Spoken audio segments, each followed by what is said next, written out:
welcome in to today's episode of the Blanket Coverage Podcast. We're sorry we couldn't make our normal Wednesday recording time. I had some family stuff come up. So we are here today getting you through your Thursday afternoon, recapping an incredible weekend of football last week. I'm joined as always by my co-host Jack Wallace, who's in Syracuse, New York, the big NY. And I've got a cold open for us today. It's a quick one. It's another music-based one. But what is one song that you would think, if you could travel back in time to like Plymouth Rock, and you brought, an iPhone and maybe a pair of headphones, what is one song that you think would kill a pilgrim on the spot just from shock and awe? Well, there are a lot of options here, and I know there's kind of we're not going to be going with some soft jazz on some of these, quite the opposite. So I think I'm going to be going with Look at Me by X, because I think a song like that playing to really, even nowadays, I mean, may he rest in peace, but my goodness, songs like that, I'd say, would not quite do the best for a Puritan's ears. No, yeah, I definitely some explicit titles in there would make a Puritan go completely insane on the spot just from shock. I'm going to go, though, with like some 2011, like 2013, like dubstep.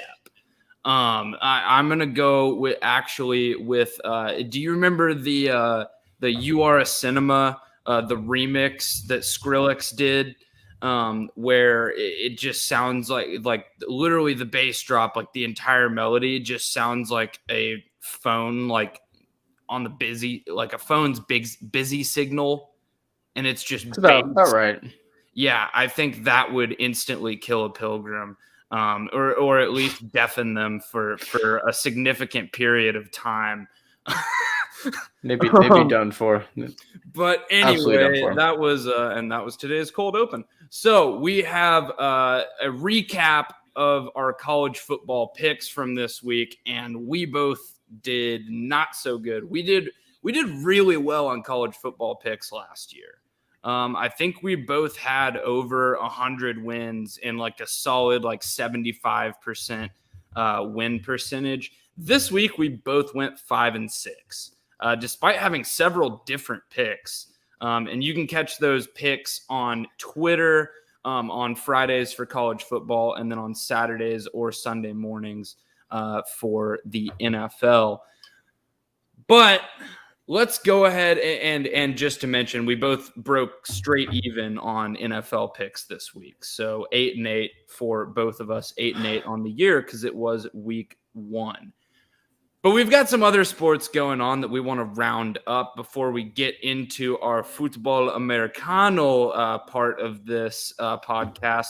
So let's go ahead. Let's recap some baseball and some soccer. Jack, take it away. Well, to start off, baseball, we are very much approaching the hunt for October. We are right in the thick of it, and we already have some teams that are set and ready to go. And of those two, it's the Giants and it's the Dodgers. Not very surprising. These are the first two teams to clinch, given that they both have pretty darn good records. In fact, I think the best two records in baseball at the moment. Giants at 95 wins, Dodgers at 94, separated by, I think, about a game and a half. So these two teams looking to head into the playoffs about as strong as you can ask. Both of them are projected to get over 100 wins. I think actually the only two teams projected over 100 wins right now. There'll be a few others very, very close, like the Rays may make it. Astros and Brewers may be close too. But out of those, it looks like they're going to be probably the strongest two teams in the playoffs. As a Braves fan, that makes me quite afraid, as it's very obviously those are the two best teams likely to beat the Braves out, as well as anybody else. And looking around the rest of the playoffs, the Chicago White Sox, the Milwaukee Brewers, both in their respective central divisions in the AL and NL, respectively, and then Houston in the AL West all look to be nearly wrapped up as division champs. Not quite official yet, but it's nearly done. And then Tampa Bay in the AL East looks to be about done too. The only couple of ones that are still kind of a mix right now are the NL East and the NL West, because I mentioned that the Giants and Dodgers have both clinched. but neither of them clinched the division yet. The Giants do have a slight edge with about a 58% chance to win. This is of right now. These stats are updating every day for every game. So this is at 3 o'clock Eastern time on September 16th. So we'll see how it goes over the next week.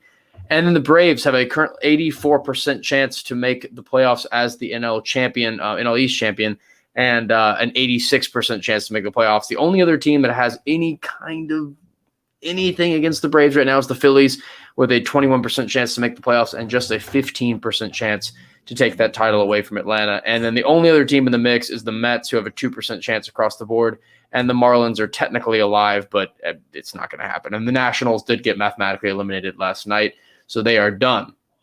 Other odds to make the playoffs, the AL East is actually very interesting, considering that, again, as I mentioned, the Rays are very likely to close out the victory in the divisional round. In fact, it's pretty much done. But the rest of the division is pretty darn good. The Blue Jays, Red Sox, and Yankees all have over 60% odds to make the playoffs. The Orioles are obviously eliminated. It's the Orioles. But the rest of the AL really isn't as strong. The AL Central, with the Indians, Tigers, Royals, Twins, are all about done. White Sox should win it easily, but I don't have a lot of faith in the White Sox when it comes to the playoffs.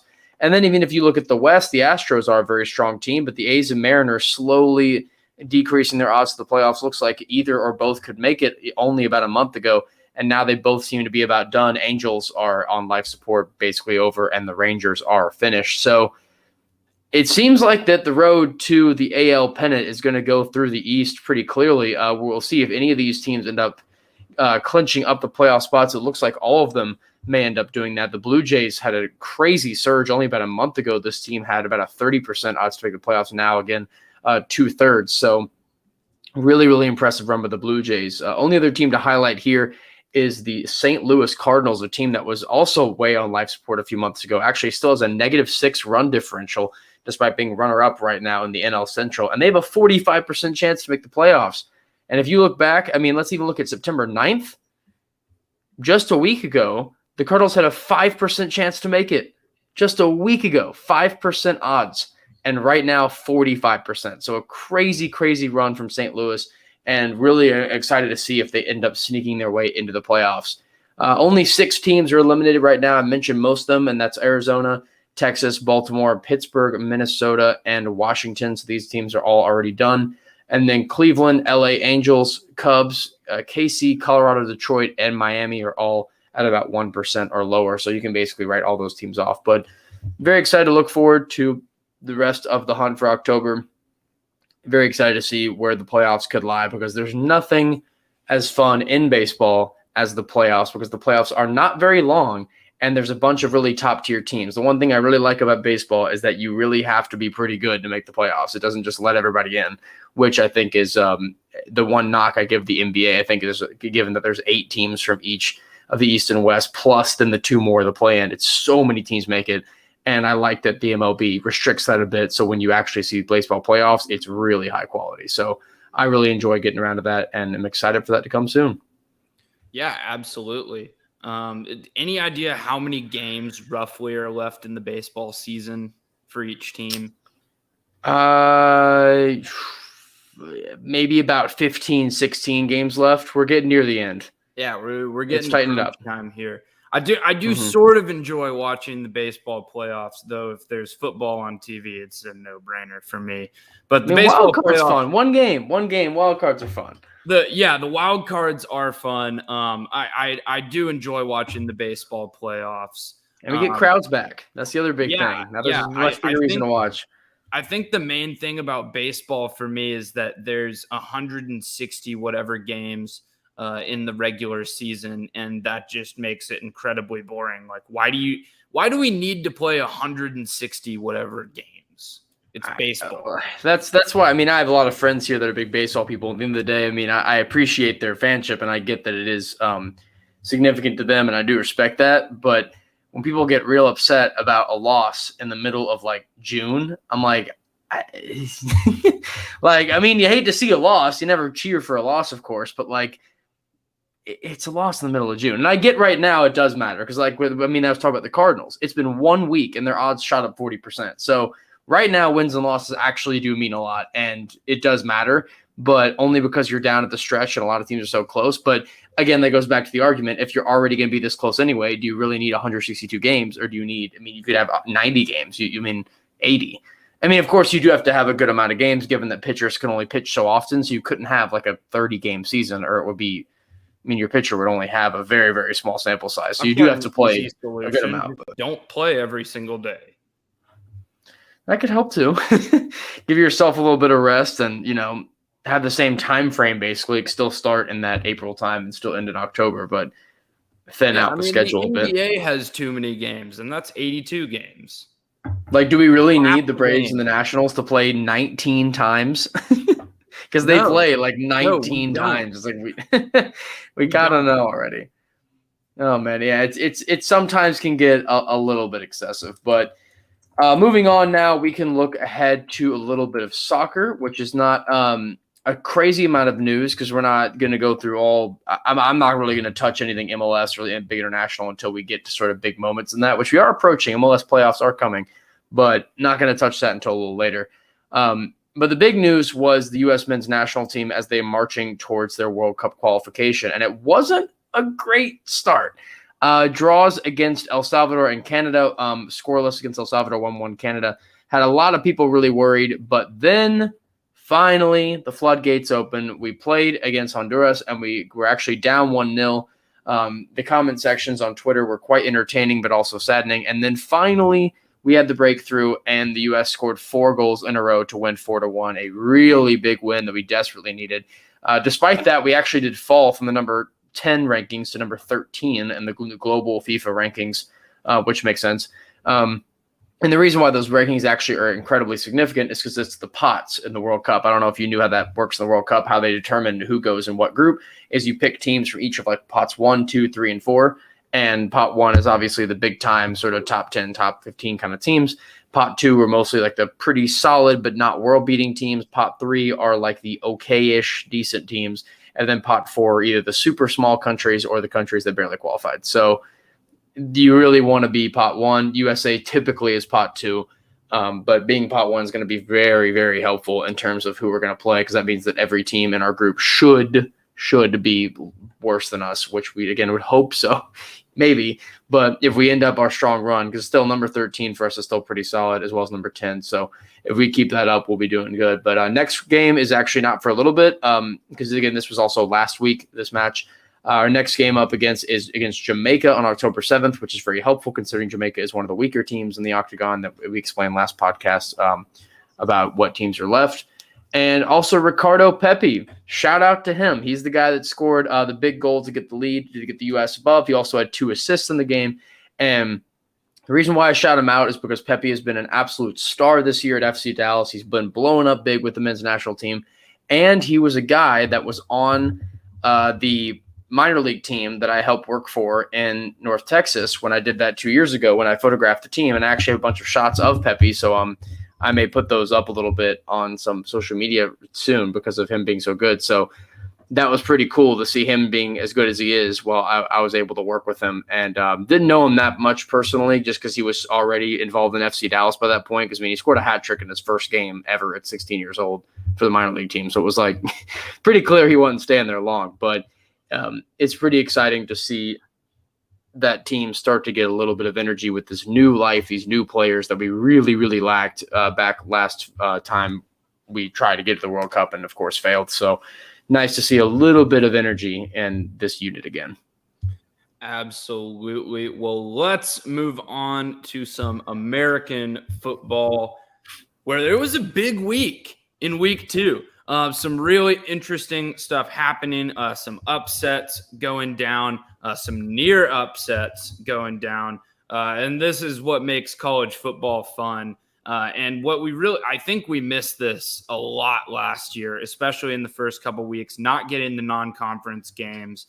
I certainly missed the energy and the electricity of some of these non-conference games and the weird things that can happen in the first few weeks of the season. Upcoming this weekend, we've got Penn State versus Auburn, which I'm really looking forward to. I assume we'll talk about that at some point, just to mention it, get a couple predictions in there. But first, we have our biggest winners and losers from the past week. Like last time, we will alternate between our winners and then alternate between our losers. So, Jack, why don't you go first? Who are your or who is your first winner from this past weekend?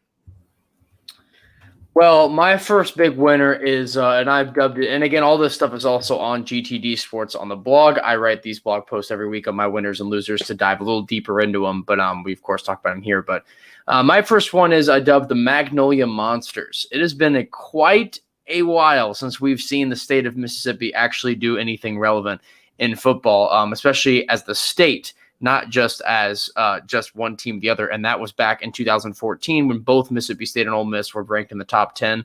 What a wild year. We don't really talk about how insane 2014 was, because not only were those two teams top 10, but Mississippi State was number 1, TCU was top 10, Baylor was top 10, Georgia Tech was top 10, and even Kansas State was sneaking in. So 2014 was a crazy year in college football. One of my favorite personal years that I've ever watched in my many years of watching college football, at least in my youth. But that was pretty fun. And again, I'm not saying that Mississippi State and Ole Miss are both top 10 teams right now, but they both had really big time last couple weeks. And I get that Ole Miss beat a poor team in Austin. Isn't Austin P, as you pronounce it? Because I know that's a Tennessee school. Is that right? Austin P, yes. Austin P. So their motto, or their fan motto, I should say, is "Let's go P." And I wish I was joking. Well, at least they're having fun, but there is that, and Ole Miss obviously getting a big win over them wasn't really significant. But then Mississippi State getting a win over NC State was one I did not see coming. I really thought NC State was one of the better teams in the ACC Atlantic, which again may speak to the ACC not being very good, but Mississippi State played really well, and this is after a week where they almost lost to Louisiana Tech and somehow pulled it out. And Mississippi State's a team that easily could be 0-2, and they're 2-0. And so big respect to the Bulldogs for actually coming out of a decent year when many people thought they were going to be pretty low on the SEC West totem pole, which they still may be, but it's a long season ahead, and they still are 2-0 is 2-0. Also, Ole Miss still 2-0, and they've had a very strong 2 weeks. Their offense going off. Again, haven't played exactly the best defenses yet, but they still are doing as good as you can ask. So very impressed so far with Mississippi, the whole state, which, again, wouldn't really have thought I was going to be saying that. So I think they've done well so far. Yeah, I actually bet on NC State, only to find out they got absolutely smoked by Mississippi State. Really, you could call the SEC a winner this week in general, even though SEC teams don't like to, play big non-conference games against opponents that they can lose to. The Mississippi State game was an exception to that, for sure. My first winner is the obvious one, Mario Cristobal. I mean, can you think of a bigger win from an Oregon program what program needed this win more than Oregon? It's hard to say, because we even last week, not to interrupt your point here, but even last week we talked about how Oregon could not cover against Fresno State, and we both said ahead of time they're not going to cover against Fresno State. At least I know I was harping on that, and I was right. And then we have Oregon against Ohio State, and again, I'm following us on Twitter. That I don't know if y'all have seen the picks. We talked about the picks, of course, about 10 minutes ago, but on the picks, we both said Ohio State, and I was fairly confident in that, as well as I think most of the sports media world, and we were pretty wrong. And I think that Oregon really proved that they deserve to be a playoff contending team. And I know it's been a while since the Pac-12 team has really been a contender in the playoffs, but I think Oregon may be turning that around this year. No, yeah, and there is not a team in the country that needed it more. I mean, when is the last time we thought of Oregon getting a big-time win? They got schlotterglocked, to make up a term there, by Iowa State in the Fiesta Bowl last year. I think it was the Fiesta Bowl. And it was. They got a win against a USC team that barely won all of their games last year, and whose coach got fired 2 weeks in this year. We'll talk about that in a minute. But, I mean, I keep going back to it. There's not a program in the country that needed this more. And it really, on the same week that Clay Helton got fired, Mario Cristobal is the big winner here, because this is going to do numbers for them in recruiting. I Great timing for Oregon. I read a post from a journalist that said that Oregon players were going up to about 150 Ohio State recruits that were in the stands saying, hey, come join us, come join up. Just a big win for the Ducks overall and a huge win for that program, really a staple win for Mario Cristobal in a game where they really didn't – the quarterbacking wasn't that great for Oregon, but the run game and the defense showed up for the most part. So big win for Oregon. That's my first winner and the most obvious winner of the week. For me next, I have a little bit of a shift back to the Midwest, and I'm going to go with the Big Ten dark horse teams. And basically this is a little bit going off your point off of Ohio State tripping here because it's pretty rare to see Ohio State tripping up. And again, it's against Oregon. It's not like they lost to like the Purdue game a couple years ago, which boy was that fun. But Big Ten dark horses really had a big win this week. And by dark horses, there really are two teams that I'm thinking of, and I'm certain you know what I'm thinking of here, and that's Iowa and Penn State. Two teams that really need to be big-time teams this year. And I get that Penn State didn't exactly have the hardest game this week. Again, kind of like the Ole Miss thing where they're just sort of staying afloat and doing well.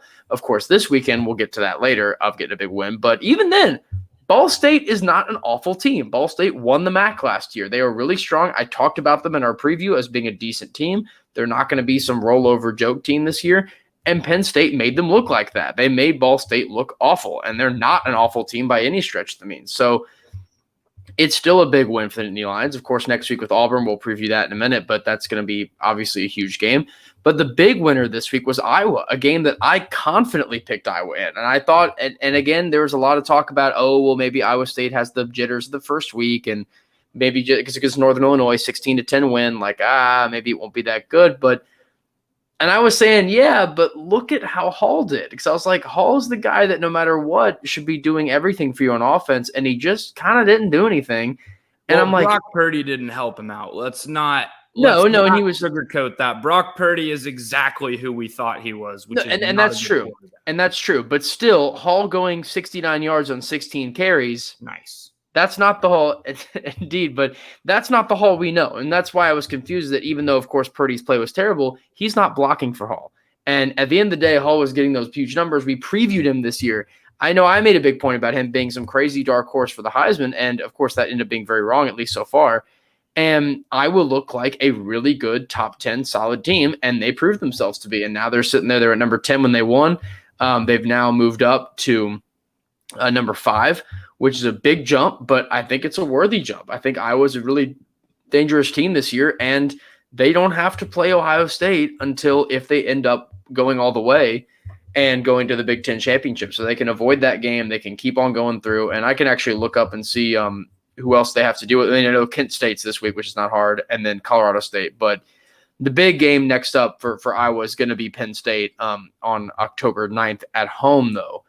Big that's at home. The only real tough road game they got to play this year is going to be at Wisconsin. But other than that, this could be a really big year for Iowa. Yeah, would not be surprised if that was College Game Day, the Iowa-Penn State game, assuming Penn State wins this weekend and impresses against Auburn, which I've got some questions about, to be perfectly honest with you. But my second winner goes along with that. I'm going to go with Jim Harbaugh.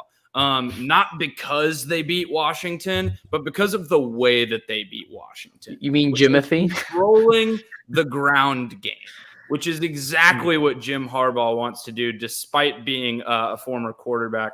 They won this game 31-10, held Washington, who's put multiple good running backs in the NFL, to 50 yards on 32 rushes, no rushing touchdowns. And get this for Michigan.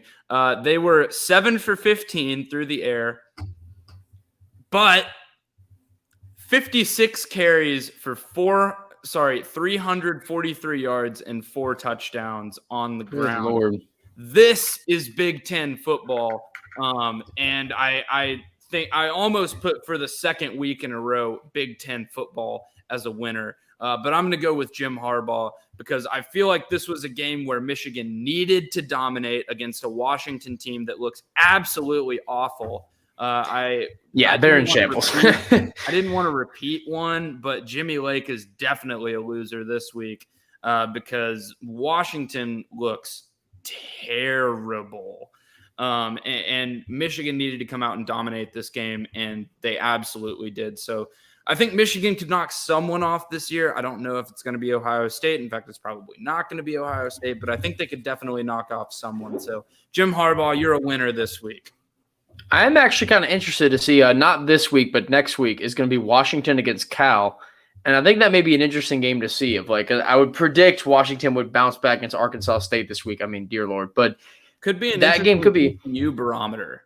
That could be. I'm interested to see how that game's going to go. Again, I was saying TCU. We'll get to that game a little later, but kind of how Cal will do this year. But my last winner up here is I had a little fun with this one, and I said Team Jesus.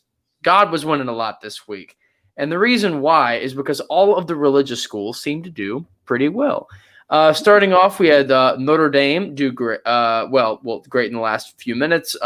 Once again, Notre Dame had a classic Notre Dame game. They do this every single year where they play some team that they're way better than, bring it all the way down in a somewhat low scoring sometimes, not 40-something game. And they look like a joke the whole game, and some miraculous way they pull it out in the end. And most of the pollsters still sit there and say, that's still a really good team. And fortunately, they were dropped out of the top 10 for this, which thank God they were. But they took Toledo to the wire.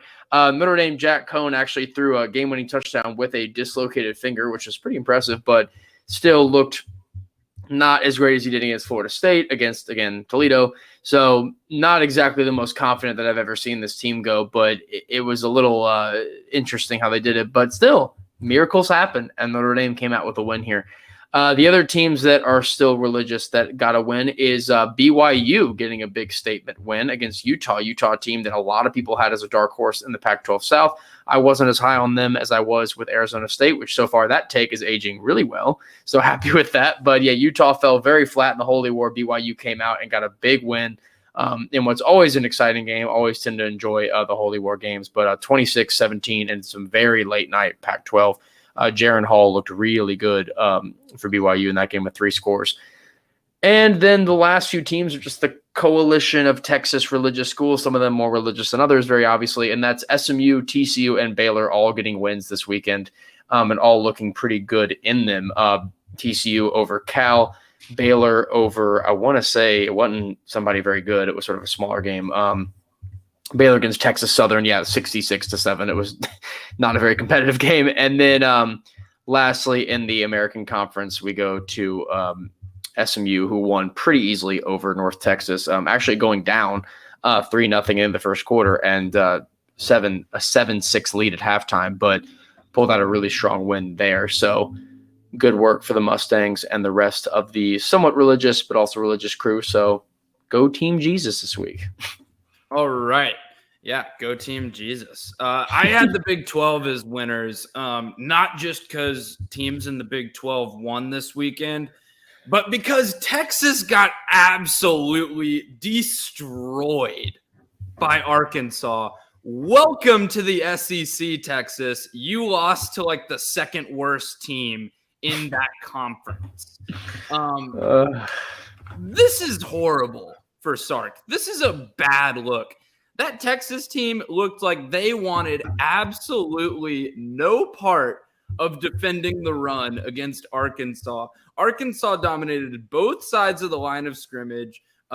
Texas's 5-star recruits looked nowhere to be found. Hudson Card was terrible. Bijan Robinson was absolutely atrocious. Where did that come from? This is a huge win for the Big 12 because all of the teams that are joining the Big 12 when Texas and Oklahoma leave won this weekend, while Texas got destroyed by a low-tier SEC team. And I don't know if you could ask for much more from the Big 12. Are we really getting worse, or are we just weeding out one of the most average teams in our conference? And this goes to my entire point when I found out that Texas was leaving for the SEC, which is have fun being Mississippi State. That's what Texas is going to be. They're going to be kind of frisky every few years, but never really do much better than like 8-4. And that's what Texas is going to be in the SEC. Go Big 12. All those teams that are joining the Big 12, BYU, Cincinnati, UCF, and why am I forgetting the fourth one? Houston, all won last weekend, while Texas, horns down, lost last weekend in embarrassing fashion in Fayetteville. So the Big 12 was a big winner this weekend. Well, to go off then to losers, which actually is a great transition piece, which that is a great winner. That's probably one of the best ones of the week. But on my big loser list, which I think this one was very fitting, was not just the bigger Texas schools. Because I know we mentioned the 3 religious Texas school winning, and of course those are 3 smaller Texas schools in TCU, Baylor, SMU. But confidence in the big Texas schools hurt. Not just the big Texas, but confidence in them. And the reason why I say just confidence is because Texas A&M, we're not going to let you get away either, because they looked absolutely awful against Colorado. And I get that was in Denver. I get that was in Denver and Mile High, and I get that is more difficult. But first of all, why would you schedule that? What is the point of making that game way more difficult for you than it needs to be? Because if you lose that game, it's a colossal failure. If you win it, it really doesn't help you at all because Colorado's not a huge competitor. How much money and exposure are you really getting from playing a neutral site game against the Buffs? I really don't understand that game. And they looked really bad. They looked terrible. Big 12 matchup was probably the sentiment, and they probably scheduled this game 10 years ago. But yeah, it was an old Big 12 matchup. I think that was the sentiment there. But again, just embarrassing for Texas A&M to even make it close. A&M barely won. They barely won. It was 10-7. Formally rescind my Texas A&M will win the West this year pick. Because this game, I was never confident in that. I was still saying from the very start, I said it's still Alabama's to lose. A&M can do as much as they want and great as they can be, but they still won't touch them. And Calzada, the starting quarterback for A&M, 18 for 38, 183 yards and a touchdown against Colorado. So I thought Kellen Mond was impressive. I mean, and Colorado still should have won this game. They still were favored pretty much the entire second half and still lost. So if that goes to show you anything about Colorado, but and then just to have my 2 cents of a take on the Texas game, because they didn't. I mean, they got bodied in this game. This was not a close game. It was 40-21. And this is not close. It didn't look close at any point. Arkansas came out of the gates, pumped and jacked, and ready to go. And Texas looked like they were just going through the motions, and they thought that their talent could win them this game. Sark, buddy, what are you doing? 33-7 at the end of the third quarter. And people were just like leaving the state. I mean, and of course, everyone rushed the field. Goalpost came down. And my favorite part is that Arkansas was in ranked number 20 after this game. And I don't know if it's deja vu, but didn't the same thing happen when TCU played Texas? What was it, a year ago, 2 years ago? When they were number 15, came into TCU. Everybody said, oh, watch them choke this game. And then they choked it, and then TCU was ranked. Every year they do that, where they come in at that middle teens ranking after beating a nobody school, and then or somebody decent, like Louisiana is decent, and then totally lay an egg against a team that you're favored against, should do well, and is on the road, but you still are favored against and should beat. And they do this every single year, and they did it against Arkansas, which, yes, the fact this was an SEC team is the reason why we keep harping on it as like that's the one thing that Texas can't do is blow the SEC game. If you're going to join the SEC, if you're going to talk yourself up, low-tier SEC game. It's one thing that they lost to Texas that they lost to LSU when Joe Burrow was there. That's one thing. Losing to Arkansas by a lot, getting dominated by Arkansas. That's where I draw the line. But let's move on. I'm going to go for my loser here. My first loser is the Pac-12 South. Utah got beat by a BYU team that only returned like 25% of their production from last year, which I get a lot of that was Zach Wilson, but they lost a lot of their receiving talent as well. And I get that the Holy War is always like a really weird game, and that's actually why I live bet BYU. A little fade myself after losing a bunch of bets early in the day.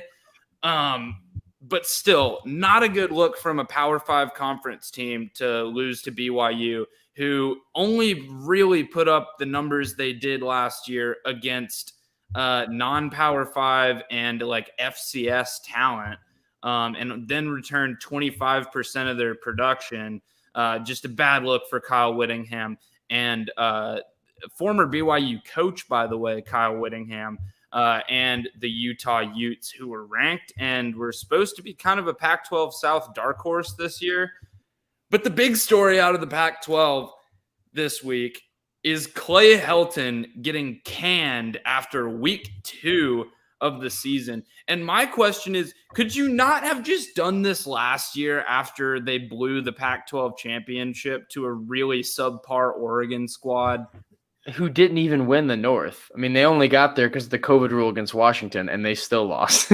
They got killed by Stanford. And when I say they got killed by Stanford, like halfway through the game, I think USC was still favored by 5.5 or something. Even when they were down 2 touchdowns, and Stanford just ran over them. Let's not forget this is 42-13 with 5 minutes or 6 minutes to go. Yeah. Forget that this is a Stanford team that got demolished by K-State in week 1. Coming out here and destroying USC in the Coliseum. And again, I ask, why was this the final straw for Clay Helton? You've had 1,500 to pick from, so I guess they just finally gave up and said, fine, here, geez, leave. I mean, and I understand it. I mean, as someone that has followed USC somewhat on and off over the last few years, it's a team that's just sort of struggling. And yeah, it's a team with endlessly high expectations, as they mostly should have. And, you know, if you're going to have those expectations, you have to deliver on them. And it's been quite a while since they've really delivered, even though if you look at his overall record at USC, it hasn't been that terrible, but they're never contenders. And at USC, you need to be a contender. You are the West Coast. You are West Coast football. And they have not been. And it's been Oregon taking over on that. And Oregon still hasn't even gotten that close to a national title. Only had one real crack at it and lost back in 2014. And so maybe this year, maybe the year they finally get another crack at it. But it's USC should be that team getting those nods. And I think finally that the upper board of the athletic department there has realized, like, why is that not us every year? And so I think that was finally the straw that broke Campbell's back. Loser number 2 for you? It's an interesting one. You waiting for me to say it? Yeah. I'm sorry. I forgot that you were going. That it was going back to me. I thought you were going to go next. My bad. I'm lost. Next up is the state of Ohio. Just the whole state. Just throw it away, because the state of Ohio was depressingly poor this week. And I know we actually have gone over a bunch of these games with Toledo basically having a win against the bag against Notre Dame and blowing that away. You had Ohio State being absolutely terrible against a Oregon team that was still a really good Oregon team, but a team that you should still be able to handle. Overall, basically most of the Ohio games ended up being very disappointing. A lot of losing teams, a lot of things you sort of have to look at and go, is that really the best you got? I mean, even Ball State is, is Ball State? Is that Indiana? That is Indiana. Sorry. I was thinking the MAC. The MAC is like an 80% Ohio, which overall didn't really do particularly fantastic this weekend. But it's just sort of a whole state of football that could have been a lot better, that really ended up being quite disappointing across the board. I'm trying to look if there are any other games on here worth that. Oh, yeah. Almost forgot about this one, which actually I'm going to highlight this a little bit later in the Pain Olympics, but there are 3 more. 3 more games that were absolutely pathetic on the state of Ohio's part. Remember that Duquesne team that TCU played last week that we beat 45-3? They beat Ohio. They beat them. They're an FCS school who is not a good FCS school, and they beat Ohio. Mind you, Ohio was the team that Syracuse destroyed week 1. Like, killed in their own stadium, which then Syracuse went on to lose to Rutgers, which, again, that's Pain Olympics too, because it's my pain. But how do you lose to Duquesne at home? And so now Ohio's 0-2 at home. To add to that, Akron played Temple. Temple is a bad football team. If you want to know how bad, they lost to Rutgers 61-14. And then Temple beat Akron 45-24. My God. That's Transitive tough. property, that's like an 80-point loss. So there's one thing we know, it's that if it's between Oregon and Ohio State's making the playoffs. And that's true because they have the Ohio State bump. And the last school, just to highlight here on some Ohio being bad and some Ohio slander, is another sort of irrelevant MAC team, and that's South Alabama Bowling Green, which Bowling Green lost 22-19. Again, another home game, and Bowling Green is 0-2. Last second field goal was good. If you want to know the scoreline, it was actually 8-0 after the first quarter Bowling Green, and then it was 19-12 Bowling Green at the start of the fourth quarter. And with 1 minute and 40 seconds to go, it was still 19-12. Bowling Green was leading. And then 10 points straight in the final minute 39 seconds, and South Alabama won. So it is just, State of Ohio looked about as bad as you can get this weekend. So shout out that state for losing a lot. Nice. Great job, Ohio. I'm actually going to combo my 2 and 3 here because they both kind of have the same theme to them, which is teams that won against teams they should have blown out. And there's a difference. My first one is Gary Patterson.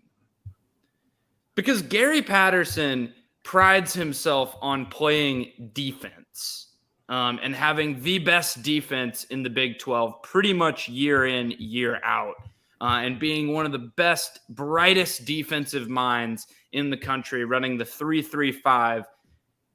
And the defense looked terrible against a Cal team that I really don't think is very good this year.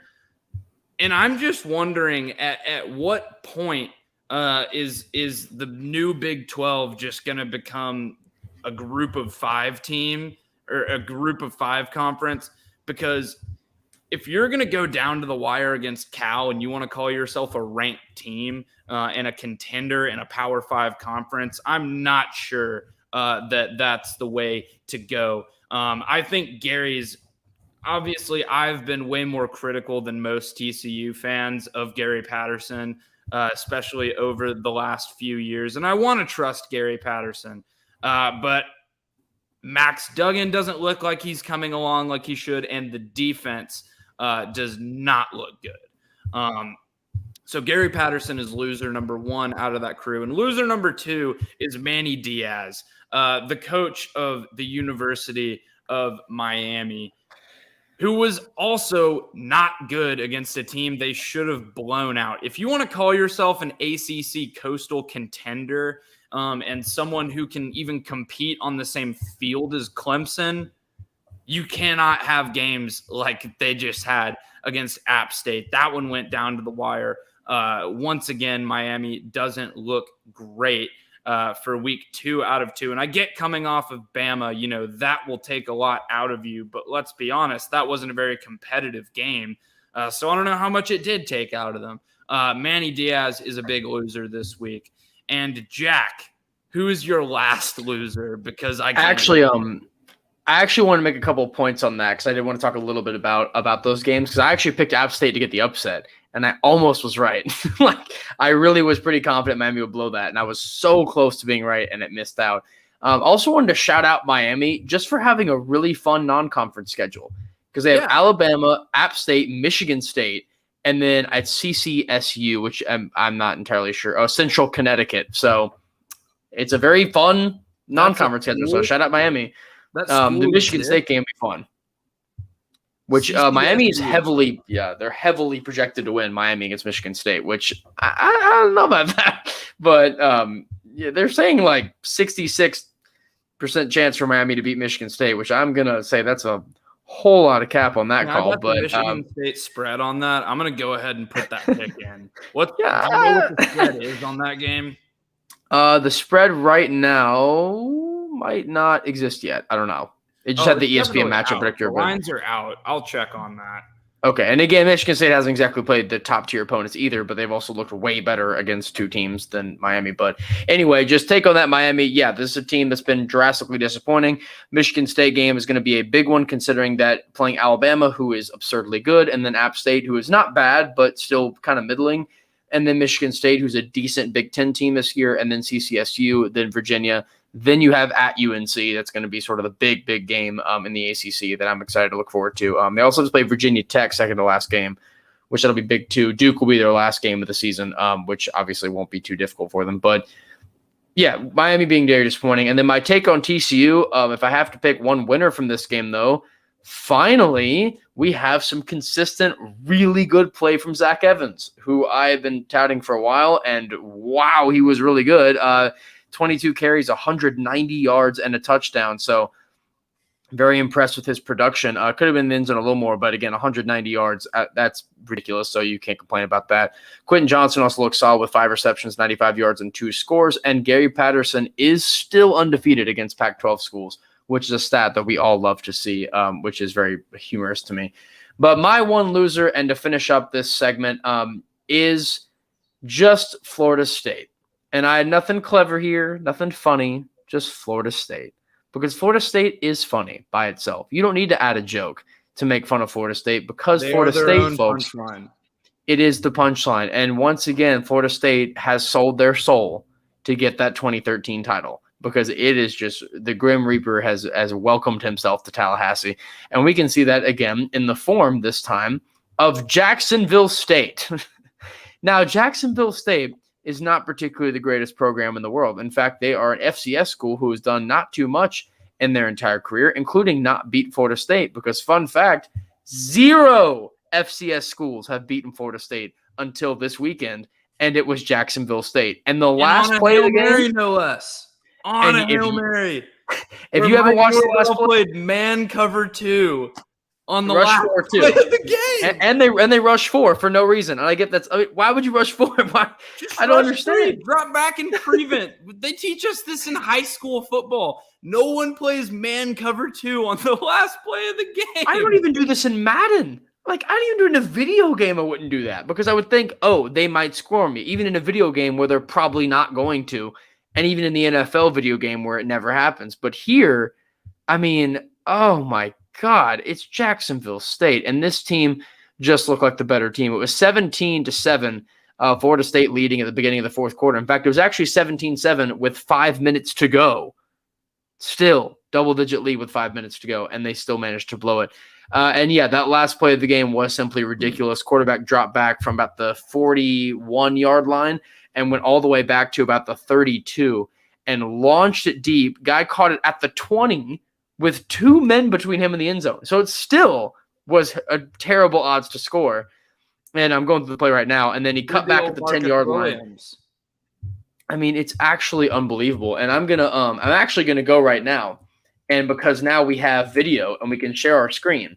And so I'm gonna go and just let the play. Because if anyone's watching this, or if you're coming back on it, you need to see this live because it is simply comical how this Florida State team did this and is a team that's still begging to look for answers. Because the saddest thing is that last week we had just a tiny bit of faith. I had a tiny bit of faith because I was like, Notre Dame we knew was overrated, but like still they played a solid game. And then you do that and it's like, why? Why would you do that? And so, yeah, I'm going to go ahead and I'm going to share my screen on this end of it. But it is just ridiculous. So here's a view of all of us together. And can you see that right here? Does it look fine for you? Yeah. Okay. Yeah, looks good for me. And well, I guess this isn't working. But can you not go full screen? No, I'm trying to see if I can. Maybe on display. But I'll get it in a second. But anyway, yeah, it's still there. We go. So no, because this play needs to be played. There we go. Oh. He had him dead to rights. Back. He had him back. Dead to rights. He was on his back. I mean, it is the best part. Look at the cheerleaders at the bottom. Best part. Oh, yeah. With the outer sign. best part is right here when they're just like in absolute shambles. And that the look on their faces, and here's even the redo. Look at this. Priceless. I mean, great pass too. Excellent pass. And then just shakes him off. It's just one of those things where you have to look at it and go like, is that what all you got? Is that the best you can do? And the answer, Florida State, is yes. That is the best they can do. That's the best they can do. And with that, that's going to sum up the rest of our things. I think we're going to basically do it like that now. We just sort of go through winners and losers and recap everything else from there. Yeah, Agony Olympics. In the games anyway. Yeah, Agony Olympics, we basically covered everything we had to. The only other couple of points to add to this, just to throw more pain in the fire, is UConn lost 0-49 against Purdue. I disband the program. Stop playing football. Don't do it anymore. Basketball school, baby. Vanderbilt actually won a game. They beat Colorado State, who also lost to South Dakota State last week. So, yeah, Colorado State's officially worse than Vanderbilt. And, again, the Rutgers-Syracuse game, I actually photographed that game. I'm shooting all the games for Sports Illustrated this year as an intern. And yeah, that game was pretty sad, 17-7. And I was there for over 5 hours at that game. And I was like, why am I here? Though I will admit, the Carrier Dome with the renovations is really, really cool. So what they redid with the roof and the giant scoreboard above, it's a great place to watch a game, even if the team is bad. So shout out to the Carrier Dome for being a pretty cool place to watch a game. Very, very, very excited for basketball season. Please arrive quickly. But next up, to roll through our top 25. Always good to look through and see where the rankings go, especially with rankings that have been changing so frequently. Alabama and Georgia still stick at your 1 and 2, unsurprisingly, both getting easy wins. Oklahoma shifts up 1 to number 3. Oregon shoots up 8 to number 4. Iowa up 5-5. Clemson still at 6. A&M moved down 2 to number 7, which I think was very fair. Cincinnati goes down 1 to number 8, which is understandable. And then Ohio State down 6 to number 9, which is sort of a wild move. And then rounding out our top 10, Penn State sneaks themselves in. Other teams of note in here, Notre Dame moved down 4 all the way to number 12. UCLA continues to move up. Iowa State shifts down. Virginia Tech up by a lot. Ole Miss move up 3 spots, as well as Arizona up by 4. Arkansas shot into the rankings at number 20. Auburn going up 3 in to get to the number 22 spot. BYU at 23 was from unranked. Michigan also is at the 25 spot for not being ranked. And Texas, Utah, and USC move out. Top teams receiving votes are UCF, TCU, Liberty, Michigan State, and USC, which I just got to make the point. Vote? USC got 5th most in votes. A lot of teams got votes. But, yeah, Why? So here's the thing I'm confused about. How? TCU was 26th last week, and then we beat Cal, and then we're 27th now. So Michigan jumps us after losing. Little odd. After beating a Washington team that lost to the Montana Grizzlies. I mean, go Grizz, but it's because it's Michigan. That's the only reason I can think of, is because their name is Michigan and our name is TCU. And I get you can say conspiracy theory, whatever, but it's sometimes kind of accurate. And based on watching what Ohio State did, that no longer is a crazy theory of teams just being able to jump around willy-nilly. But yeah, a little disappointing there for TCU not being ranked, but I'm certain if we continue to keep winning, that'll come eventually. So now we can move on to our first NFL weekly recaps of the week. We love talking about this. We love going through it. It's always so much fun. Again, in terms of our picks, we did go 8-8 this week. You'll know if you keep following the podcast, it is remarkable how much that we either get very close or tie, despite picking usually pretty often different picks. We had, I think, 4 or 5 differently picked games and still finish tied. It's kind of amazing. In fact, I was actually ahead by 1 game. And I had Baltimore getting the win, and you had Vegas. And we'll get to that game later, but ended up being ridiculous. And actually, we can go ahead and kick off with that game, considering that I had game of the week being different. But after watching that game, I was like, nope, this is game of the week and could be game of the year. And that was, again, Baltimore versus Vegas. Call it game of the year. Usually game of the year is reserved for 2 teams that actually play well. Hey, this is so far. This has been the most entertaining game so far. We've only had 1 week, but by far the most entertaining game. And yeah, this was absolutely insane. So Baltimore took a commanding 14-0 lead, but ended up getting tied 17-all with 6 minutes to go. 2 traded touchdowns brought it back tied, and then Tucker's field goal with 37 seconds left. I then thought it was over, But then Carlson responded with his own field goal with 2 seconds left to send it to OT. Vegas then drove the whole length of the field and then scored a touchdown. Game over. All the players rushing onto the field. But they called it off because I think it was Hunter Renfrow was when he scored. It was short, and it was the right call. He was short. And then, like, the next play, or like a play later, interception, Baltimore gets the ball back. And then, like, 2 plays after that, Lamar Jackson fumbles the ball away, and then Vegas scores a touchdown anyway and ends up winning the game. And I was like, oh, my God. First game at Allegiant Field with fans. So, I mean, wow, what an opening for fans. But what was that? What was that? It was Lamar Jackson not being able to pass in the second half. And it looked like they were very content to just keep the ball on the ground and try to churn out some clock. But the Baltimore secondary couldn't hold up after the injury to Marcus Peters. This secondary looked very weak, and for as strong as we consider this front seven to be, especially at the beginning of the year, I thought they looked very weak, especially against a Las Vegas Raiders team that looked pretty uninterested in rushing the ball. I know Josh Jacobs got a little banged up this week. Derek Carr ended up 34 for 56, 435 yards, 2 touchdowns, and one pick. So, yeah, I mean, just an awful effort from the Baltimore Ravens second half. It seems like they love to play these close games where they take an early lead and then just try to, kind of pitter-patter through the rest of the game. Fun fact here, Baltimore has never won a game that went into overtime. I don't know about never, but under John Harbaugh, I believe is the stat. They have never won a game that went into overtime. Wow. Look, I know it's the cliche thing to say. I know he was still 19 for 30, but at a certain point, Lamar Jackson, and I realize that they don't have the greatest receiving core in the world, but you got to step up at some point. And he's still not terrible either. I mean, and that's what he brings to the table. But only 235 yards is not going to get it done against a team that has a terrible secondary.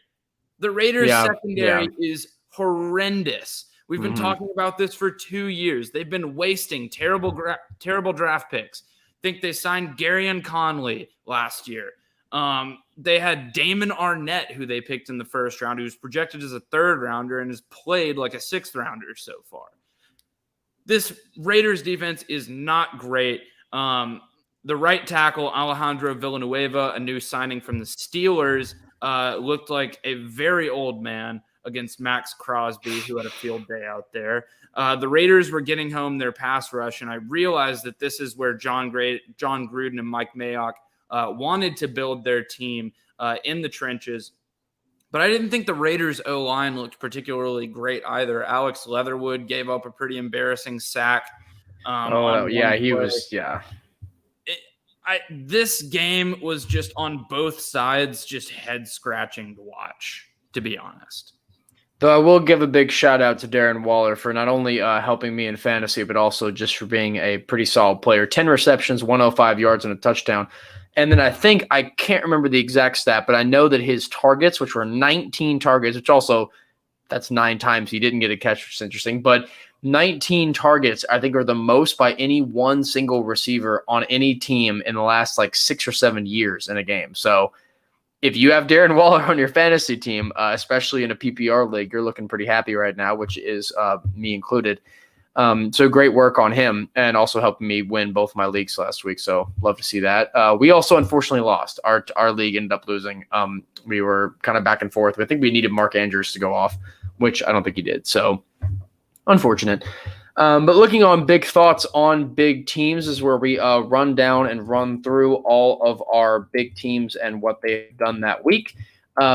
We're, of course, going to limit it to talk about whatever team we do because we're also running on 59 bad an hour right now. So we're going to kind of run through these relatively quickly and stick on the ones that are bigger and try to be a little quicker with the ones that don't. But we're still going to touch on every game for at least a little bit and go through what we got. So starting things off, we go in chronological order, of course, minus the game of the week, which was last in this case. But first up, we have Thursday Night Football already a week ago now. That was Dallas-Tampa Bay in the debut game of the year. And this one, the scoreboard was very interesting to see how these teams played because Brady had a pretty decent day and doing whatever he wanted. I mean, he had 379 yards, 4 touchdowns, did have 2 picks, but one of them was like a stupid one that bounced off of. I mean, it was a very silly pick that wasn't really his fault. So it wasn't like that was a bad day for him. But you know who was very fraudulent in this game, which I was harping on all preseason, was Ezekiel Elliott. And I do know that it was against this Bucs front four that is a very good front four that's going to stop them, which is the reason why I'm not starting Mike Davis for the Falcons this week in fantasy. But 11 carries for 33 yards is not impressive. And I get that Fournette didn't really do much either, but I would think that Ezekiel Elliott is a better running back than Fournette right now. And 11 carries for 33 yards does not get me very excited about this player. And I get that Amari Cooper is the real highlight of this offense, as well as Dak, but at least in week 1. But I don't know when Zeke is supposed to impress me again. I'm still waiting. Look, here's the thing. Zeke was mostly used as a 6th offensive lineman this week. And against the best rushing defense in the league from a year ago that brought back all their talent and added Joe Tryon to this front. Yeah, again, I wasn't expecting him to get 200 yards or anything. No, and I realize that 11 carries for 39 is not great. 33. He did a great job in pass protection, keeping Dak clean. We know about Dak's injury issues over last season especially, and then through the preseason this year. And this offensive line did a decent job against a great front of keeping Dak pretty clean throughout the game.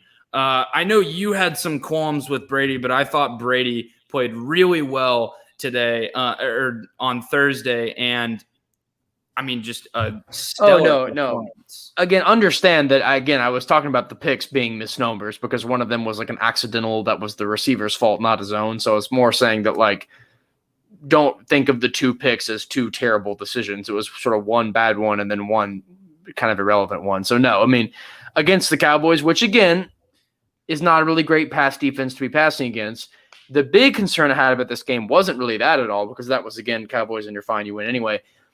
But my concern here was the Tampa Bay passing defense because that was one that we know their running defense was the bread and butter of this team, but the passing defense kind of let Dak do whatever he wanted, which, again, being week 1, we don't really know if this is just Dak Prescott being really elite now or if it was Tampa Bay faltering a little bit. We'll definitely see next week with Matt Ryan and the Falcons coming in. So we'll see next week what that really means. I'll say this.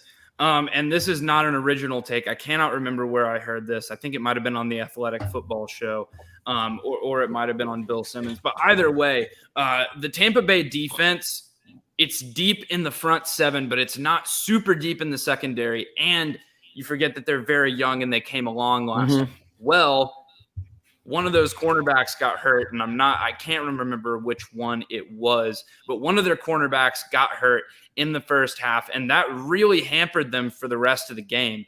But if the pass rush is not going to get home, I think that's what really propped up this Tampa Bay secondary last year. Now, I think Antoine Winfield Jr. is absolutely phenomenal back there, but if the pass rush isn't going to get home, I don't know that these corners can stick with elite offenses in coverage. Because what did we see in the Super Bowl last year? Mahomes was just getting peppered on every single play and still had a phenomenal performance. So, I'm not super concerned for this Tampa Bay defense. I think Dallas is going to do this to pretty much everyone. And this was one of the games that I didn't write about in my NFL takeaways, which you can find on gtdsports.com. But yeah, I'm not super concerned about either team. I know it's an 0-1 it's 1 in the loss column for Dallas, but I'm still not concerned. I think this offense is going to be elite, the way that CeeDee Lamb and Amari Cooper especially showed up. And I've got I'm excited about that for this week. For the Bucs offense later in our NFC Player of the Week. But let's move on to, I'm so sorry, Jack. Philadelphia.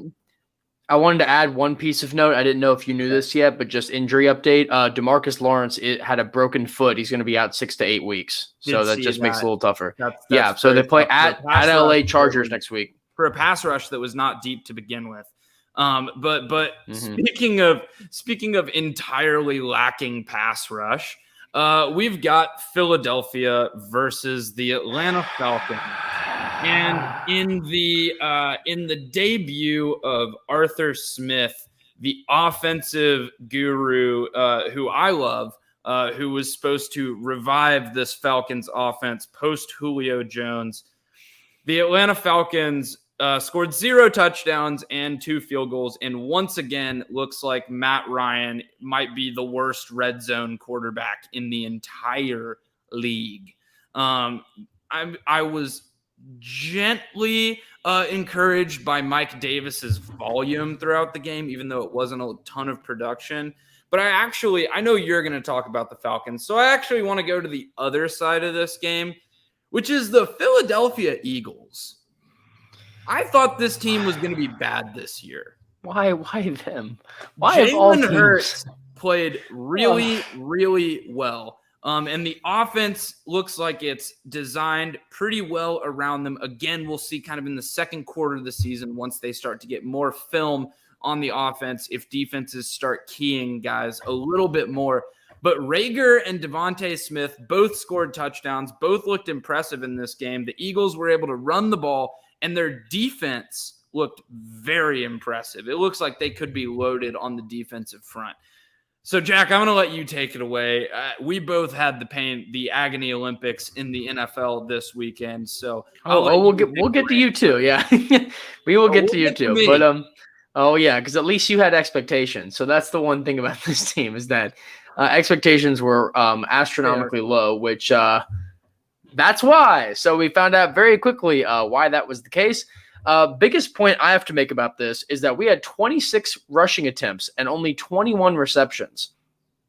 Now, why is that? Because you have a team that you have Ridley, you have Pitts, you have Hurst, who was good last year, you have Davis, who can catch the ball. Pitts was terrible. But you can catch. I'm just saying, like, your receiving core. You have Gage, who didn't even have any receptions. 2 targets all game, which is mind-blowing to me because he was actually a pretty good third option last year. And then you just throw him away in the game plan for no reason. And then Pitts, who basically did nothing. You have Ridley, who was decent, had 51 yards on 5 receptions. That's not bad, but for Ridley, that's not very good. It just confused me. This game plan just confused me. And you have, again, Davis, 15 carries, 49 yards. Cordarrelle Patterson actually was one of the highlights of this game. He looked pretty decent, kind of out of nowhere. But 7 carries, 54 yards, and he also had 2 receptions for 13. So, again, not really bad as kind of your gadget player, but it just was a weird game. And it was a game that was a sad game because, again, watching most Falcons games is usually a sad game, but this one was especially depressing because you have a team that really just can't do anything like competent very often. And I don't really understand where the game plan is really going at this point because you have a team that you have the new guy in that's meant to be your offensive firepower. You're going to say, oh, you don't have Julio anymore, but that's okay because you have Calvin Ridley who's blowing up. You have Kyle Pitts, who's like the highest drafted tight end in eons and a really, really good receiving option. And then you just don't use him very much and instead rely on Mike Davis and Cordarrelle Patterson, who aren't bad, but you drafted Kyle Pitts for a reason. Use him. You have the game plan for him. You have Matt Ryan. You have options. And instead, we just sort of said no. And we're only one of 2 teams to not score a touchdown this weekend, the only home team, 0 points in the second half. And it was both new head coaches. It wasn't like this the whole time. It was Nick Sirianni for Philly. And then we even let Devonta Smith get his first NFL touchdown catch literally in the same spot as the 2018 title catch, which thank God I'm not a Georgia fan or I may have had a heart attack at that of just pure agony. So thank God that at least wasn't fully painful for me. But because, oh, man, for Georgia and Falcons fans, that was a rough day. But it just I don't really know where to go. Again, with Atlanta, it's just sort of like shrugging your head and what do you do? And yeah, of course, when you click on the Falcons, you still have stupid things like seeing Tom Brady seeing Stephen A. say Matt Ryan still needs to be held accountable for Super Bowl loss. So you still have ignorant takes like that still going around, which is very disappointing. Even when he has a bad game, you have to act like that's still a problem. Because this next week playing up against the Bucs, which he still hasn't beat the Tom Brady. which of course is an asterisk because it's he plus his team hasn't beaten Tom Brady, which I will forever harp on that quarterbacks don't beat quarterbacks. Quarterback teams beat quarterback teams because who cares if your defense sucks? You're not going to win it against anybody. And yeah, the Falcons have a not very hard schedule, but the problem is that we are an easy team on people's schedule. So that makes us look not very good. So once again, the schedule's not going great. We don't look very good. We're looking ahead to next week, and what we got next week is at the Buccaneers, and that game could be quite painful. But yeah, this game was very depressing. The Falcons are not a very good team. I had hope in them preseason, and I still think that there's plenty of time to turn it around because at the end of the day, there have been, I get there's a colossal difference here, but there are teams that like the Packers this year, the Buccaneers last year. You can get blown out and look awful week one and still have a decent season. And I get they had way more to work with than us. I'm not saying we're going to win the Super Bowl or anything, obviously, but I'm not hitting the panic button right now with a brand new coach, a lot of new teammates. It's not panic time. If we're still losing week 5 or 6, which, mind you, that schedule includes the Giants and the Jets, if we're still not without a win then yes, I will slam the panic button. But we're still a ways away from that. Just a really sad showing in week 1. Yeah, well, let's run through a few of these, and then we'll get to my Agony Olympics. Pittsburgh versus Buffalo. This game went not as we expected, to say the least. Here's the thing about this game. I think it's not really indicative of either team because I think Pittsburgh is going to rush the passer very, very well. TJ Watt with 2 sacks in the opener. And the Buffalo defense did not look very good. Tre'Davious White got mossed by Chase Claypool at one point. And here's the thing. Big Ben was still, as I said in the preview, a rotting corpse of himself. Didn't look like he had any – he was noodle arming it out there. He was throwing up some ducks, and the Buffalo defense couldn't really take advantage, and the Buffalo offense never really shut the door. And then Pittsburgh ended up scoring 17 points in the fourth quarter, and that's the game right there. So, again, not entirely indicative of either team's season. I still think the Bills are going to be really, really good. But I am a little higher on the Steelers having watched this game. It looks like they will be at least competitive because of their defense and some of the weapons that they have on offense. But Najee Harris, nowhere to be found. Side note there. Yeah, that was a little bit interesting to see him not do as much in that game. But yeah, very disappointing for Buffalo there. 20 straight for Pittsburgh after going down 0-10 at halftime. Allen wasn't particularly great, but again, I still have a lot of faith in him. I think he'll bounce back. Again, Diggs didn't do a ton, but still had a pretty decent day. It's just one on the road for the Bills. They'll be fine. Next game was a very bizarre one, too. Again, lots of bizarre games here, but this one was Vikings versus the Bengals, a game that we kind of wrote off as like, it's Vikings-Bengals. And well, because both the Bengals are be bad this year. Well, but the Bengals pulled it out in kind of a surprisingly solid game, and it was actually the first game in NFL history to start overtime tied at 0-0 and then have a game-winning score at 0-0 of overtime. That has never happened before.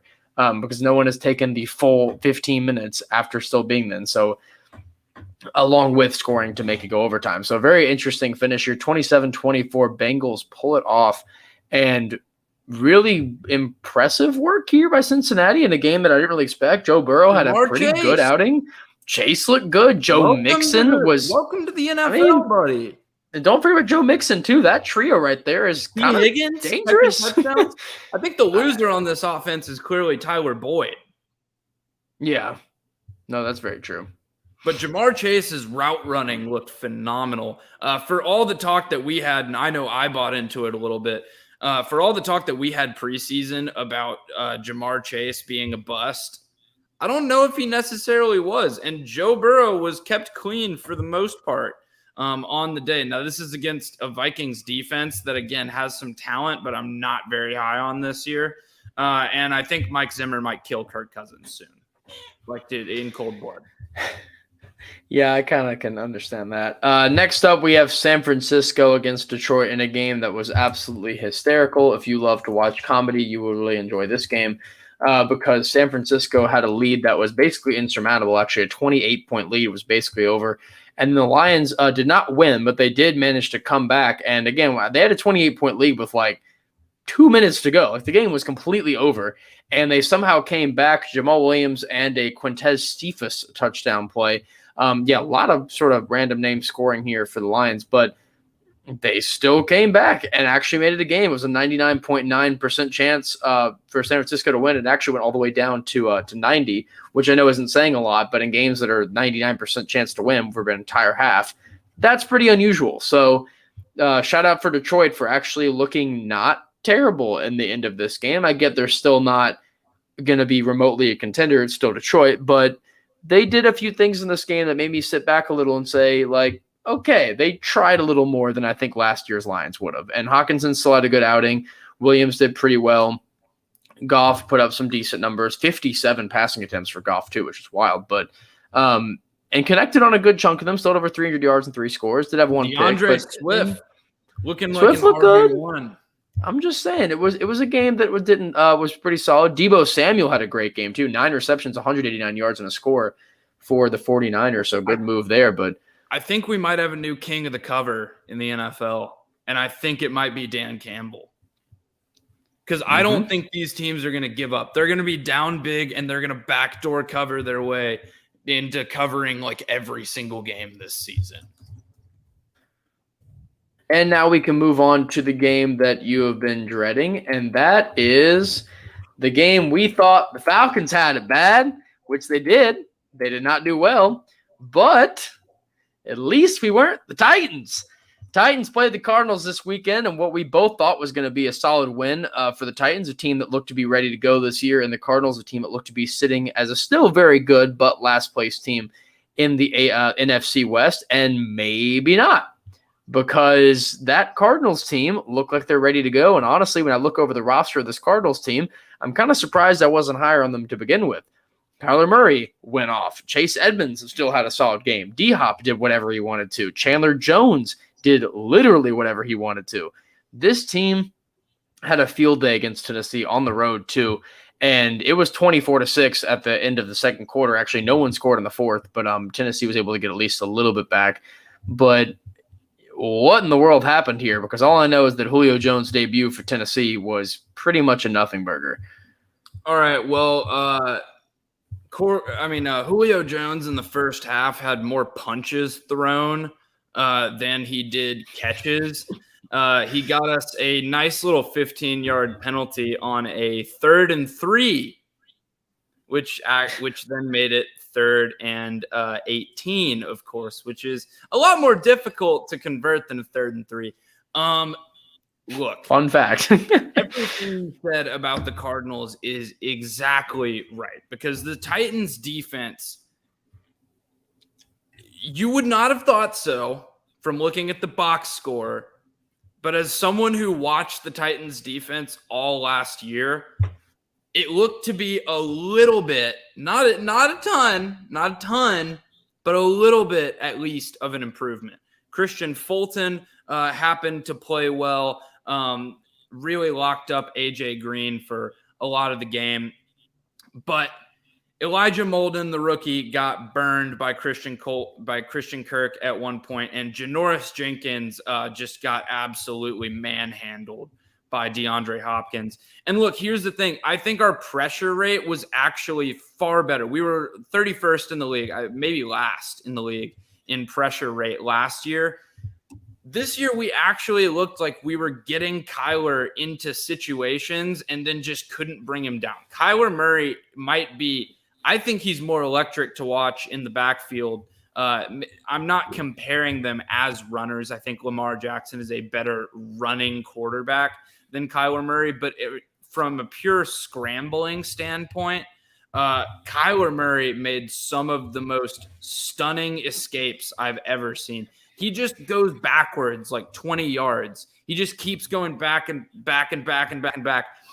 And it's up to your DBs to defend the routes for that long. That being said, this defense looked really out of sync.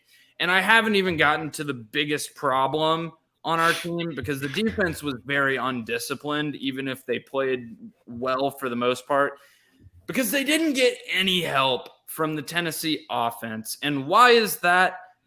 Because the offensive line was atrocious. Now, I'm not saying that every team is going to go out there and have an easy time blocking J.J. Watt, Marcus Golden, Jordan Phillips, I believe, is in there. And last but not least, Chandler Jones, who put up 5 sacks, 3 of which came in the first quarter. And when Ryan Tannehill is constantly running from a man as scary as Chandler Jones, that's not good.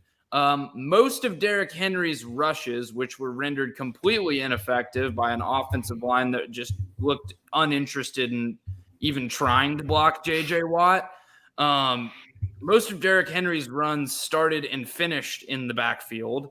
I don't know. I wish I could do the Mike Vrabel thing where after the game he just goes, "Well, we're gonna get in. We're gonna watch. We're gonna watch the film. We're gonna coach him up, teach him up." Yeah, you better. I hope so. If you're doing your job, you will. And it doesn't get any easier this weekend against Seattle. So rough start to the season for the Tennessee Titans, but I was going to bring this up later, but I'm going to go ahead and bring this up now. Do you remember what the score week 1 was for the eventual Super Bowl champions last year? Was it 38-3? It was 38-3. They got and I realized, I made this point about Atlanta too. Not the same situation at all, but what gives me a little hope is that week 1 traditionally means absolutely nothing in the grand. Jaguars won week 1. That was their only win of the year. You never know. So you never know. It could just be one of those weird things. But we'll really see what the Titans are made of when they have to go to Seattle, whose pass rush looks improved, but is certainly not on the level of the Arizona Cardinals.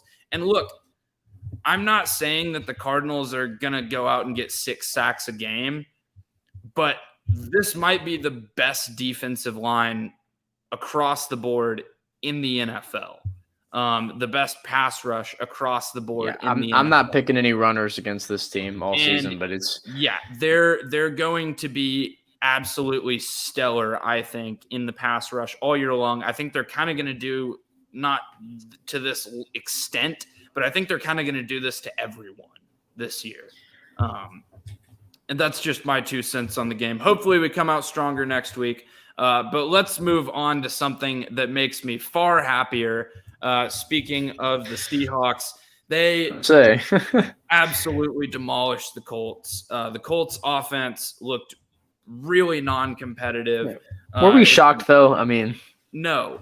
It's a backfield by committee like we thought we'd see. We talked about it all preseason. Jonathan Taylor, one of the most overrated players in fantasy, not worthy of a top 10 pick. 17 carries, 56 yards. We did call it. Yeah, and not to be outdone by Naheem Hines, who didn't get the same amount of touches, but was pretty close. But let's talk about Carson Wentz. Because, look, Wentz didn't look like a world beater this week. But I'm not going to sit here and act like his receivers really did him any favors, because this receiving core is absolutely atrocious. You got Michael Pittman, you got Zach Pascal, and to bring back a term from earlier, the rotting corpse of T.Y. Hilton. All right, so here's a fun fact for you.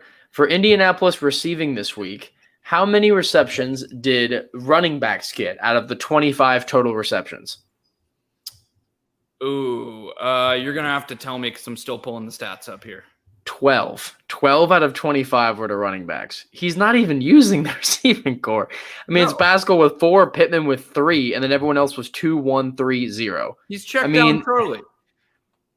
It's hard to watch, which I know you'd agree with that, but it's very depressing to see a team like this not really be able to do very much, and it kind of shows off. So no, this team needs a lot of work. They're still trying to figure themselves out.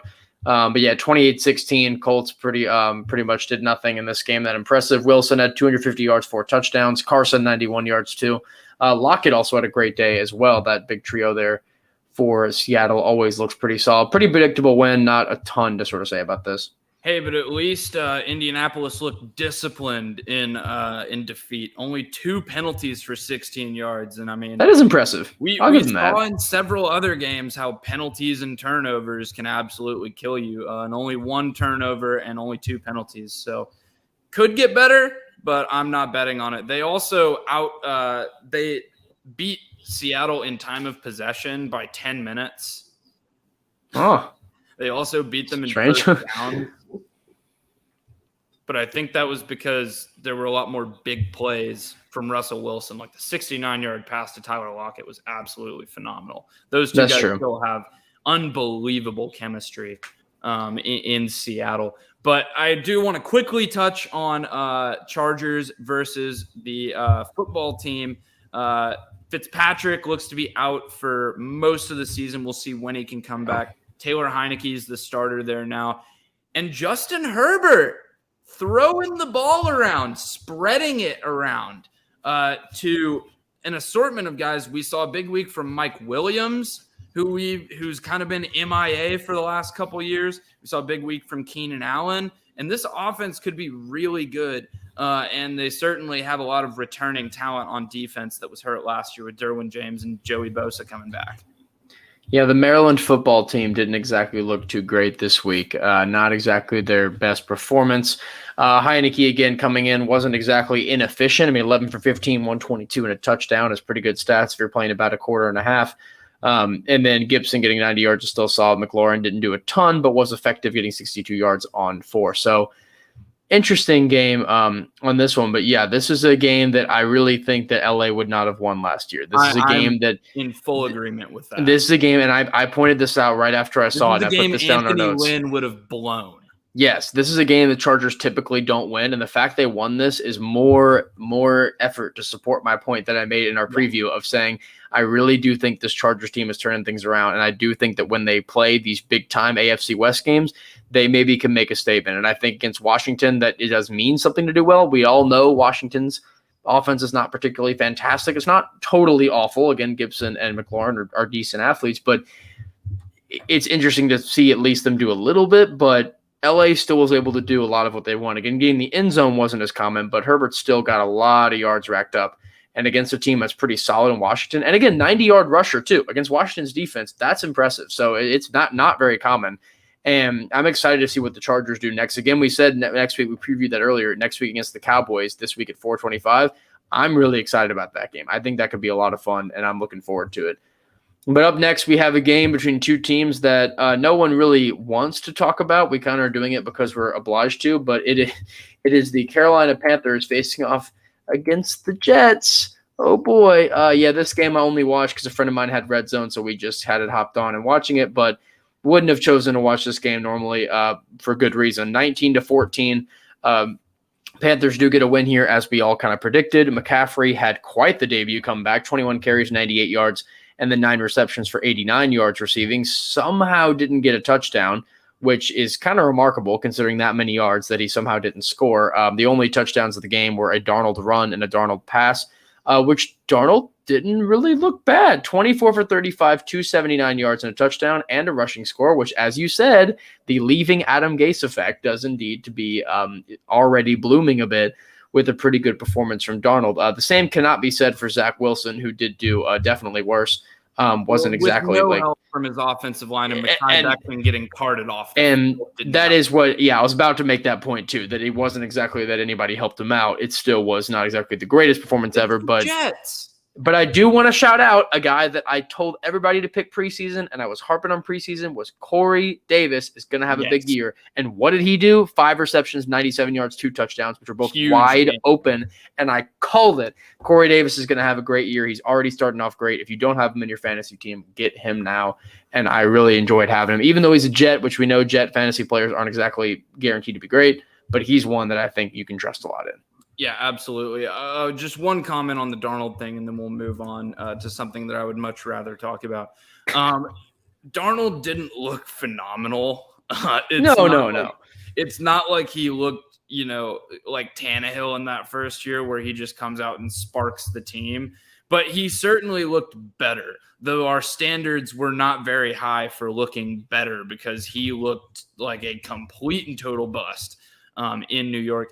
And, I mean, this is a Carolina team that could be competitive this year. Not saying that they're going to win a lot of games, but they're going to be competitive in a lot of games this year, I think. And I like Matt Rule as a coach. So Joe Brady certainly did a good job of getting the ball into Christian McCaffrey's hands.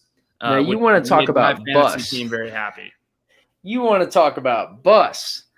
And no, I'm not about to talk about Trevor Lawrence being a bust, but there's somebody else in Jacksonville that may be a bust because this game, fortunately, was not played in Jacksonville. Actually, the Saints were down there playing in Florida. We'll get to that later. But Jacksonville-Houston faced off in a battle of the, oh my God, how are you still even a franchise games? And wow, this game was kind of wild because not only did Houston win, but they eviscerated, gutted, and gored the Jaguars. And Houston's terrible. Houston's still terrible. Like, this game did not leave me to believe anything otherwise. Houston is still really bad. But Jacksonville looked horrendous. I mean, it's like he did. There wasn't a game plan. It just was go play football. That was the game plan. Was go play football. Urban Meyer is the bust that you are talking about. Yes. I got my full fill of sad Urban Meyer memes because you know how much I love Urban Meyer in the first place, having coached at Florida and Ohio State, and now for the Jacksonville Jaguars, where he is going to ruin. I'm convinced he's going to ruin Trevor Lawrence. It's not like Trevor Lawrence doesn't have a chance of being successful under Urban Meyer. He had 51 passing attempts in his first game as a quarterback in the NFL, 332 yards, 3 touchdowns, 3 picks, and was sacked one time as well. Garbage time and touchdowns. It just and that's true too. It was just touchdowns. 2 picks in the first half. He looked absolutely awful. Looked like they had no idea what they were doing. And this is a team, Trevor Lawrence was the consolation prize, the white blonde Jesus of Jacksonville. He was the consolation prize for having the worst record in the NFL last year. Well, guess what, Jags fans? You're well on your way to doing it again. Great job. And the worst part of this whole thing is that James Robinson was supposed to be the big-time fantasy guy to go after, and he was useless. Had 25 yards rushing on only 5 carries and a fumble. I told y'all Urban Meyer is going to be a terrible NFL head coach. I mean, and I am sticking to my guns on that. I realize this game was just confirmation bias, but no one in the NFL should get beat by the Houston Texans. And especially no one in the NFL should get beat by the Houston Texans as badly as the Jags did. I could go into an analytical deep dive on this, but there's no need because Urban Meyer just sucks. Urban Meyer is a terrible NFL head coach, and I will stick by that take for the rest of time. I think this is going to be a Nick Saban situation. He's gone to USC next year. There's no question. My last take on this before we move on to an infinitely more entertaining and better quality game is – remember when Chance the Rapper was on SNL and said, "Let's do that hockey"? I feel like that's Urban Meyer with the NFL. He's just like, let's do that football. Let's do that football. Let's do that football, man. And that I think sums it up.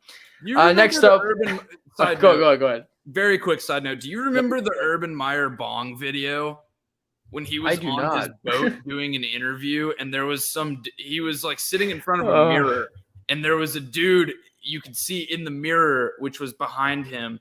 There was a dude taking a bong rip on this boat during his live Fox interview, and oh my gosh, it's really funny to watch. But I think it's a comedy of errors. Urban might have been doing bong rips before this game. Let's be honest.